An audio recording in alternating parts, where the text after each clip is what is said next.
BJP नेता शहजाद पूनावाला ने कहा, अगर बाला साहेब ठाकरे आज होते तो वो न सिर्फ हमारी सशस्त्र सेनाओं का धन्यवाद करते, बल्कि ऑपरेशन सिंदूर की सफलता के लिए प्रधानमंत्री मोदी का भी आभार व्यक्त करते। एक नया सामान्य बन चुका है। यह पहली बार हुआ है जब किसी परमाणु संपन्न देश में घुसकर आतंकवाद के अड्डों को तबाह किया गया और आतंकियों को मार गिराया गया। जो लोग बाला साहेब ठाकरे के नाम पर राजनीति करते हैं, उनका व्यवहार पाकिस्तानी रेंजरों जैसा है।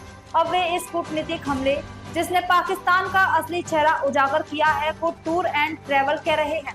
देखिए, जिस प्रकार से ऑपरेशन सिंदूर हमारी सैन्य शक्ति ने किया, अगर आज बाला साहेब ठाकरे जी हमारे बीच में होते तो निश्चित रूप से सेना को न केवल वो धन्यवाद करते, बल्कि नरेंद्र मोदी जी का भी अभिवादन करते, नरेंद्र मोदी जी को भी गले से लगाते, क्योंकि एक नया नॉर्मल स्थापित किया गया है।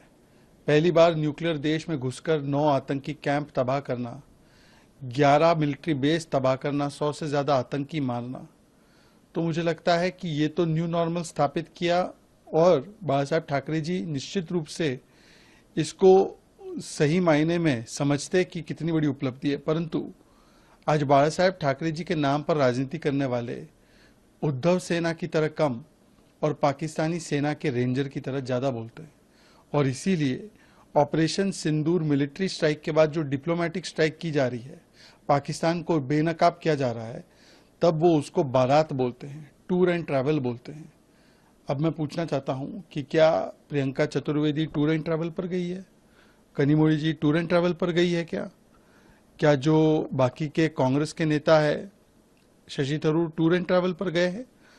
देखिए, बाला साहेब ठाकरे जी की विचारधारा को उद्धव जी की पार्टी ने बहुत लंबे समय पहले त्याग दिया है। हिंदुत्व को त्यागा, राम मंदिर के विषय को त्यागा, सावरकर जी को त्यागा और अब राष्ट्रवाद को भी त्याग दिया है। इसीलिए इस प्रकार के ओछे बयान आते हैं, सेना का अपमान भी किया जाता है और पाकिस्तान को भाईजान बोल के उसके बचाव में इस प्रकार के बयान भी दिए जाते हैं। निश्चित रूप से खड़गे जी के लिए, जयराम जी के लिए पिछले 11 वर्ष नाइटमेयर से कम नहीं रहे होंगे। जो भी आतंकवादी समर्थक है उसके लिए ये नाइटमेयर और इमरजेंसी है। जो भ्रष्टाचार का समर्थक है उसके लिए 11 साल नाइटमेयर और इमरजेंसी है।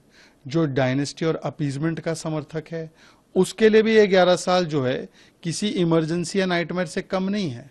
पर हाँ, देश ने देखा है कि किस प्रकार से 11 वर्षों में देश ने नए नॉर्मल स्थापित किए हैं। हम 11वें स्थान पर थे अर्थव्यवस्था की, आज 4थे स्थान पर आए, जापान को भी ओवरटेक किया है।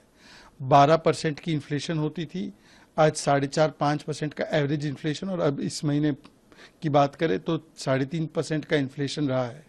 हमने देखा है कि पब्लिक सेक्टर बैंक आज 1 लाख करोड़ के प्रॉफिट में है। हमने देखा है कि किस प्रकार से जीएसटी हो, यूनिफॉर्म सिविल कोड हो, महिला आरक्षण विधेयक हो, या जो बड़े बड़े रिफॉर्म्स है वो किए गए हैं। 11 लाख करोड़ से अधिक आज इंफ्रास्ट्रक्चर पर खर्च किया जा रहा है। हमने देखा है कि 500 नए रेलवे स्टेशन बन रहे हैं, वंदे भारत आई है, 100 नए एयरपोर्ट बने हैं, और हमने ये भी देखा है कि सामाजिक जन कल्याण में 25 करोड़ लोगों को गरीबी से बाहर निकालना, 12 करोड़ लोगों को टॉयलेट देना, 12 करोड़ लोगों के घर में नल से जल आना, 50 करोड़ लोगों को आयुष्मान भारत कवर और 50 करोड़ लोगों का बैंक अकाउंट खुलना, ये सारी उपलब्धियां रही हैं। तो 11 साल में देश तो बहुत आगे बढ़ा है, नए नॉर्मल की ओर बढ़ा है, पर कुछ लोगों का ओल्ड नॉर्मल यही है कि पाकिस्तान का गुणगान करो, भ्रष्टाचार के समर्थन में उतरो, प्रभु श्री राम के अस्तित्व को नकारो।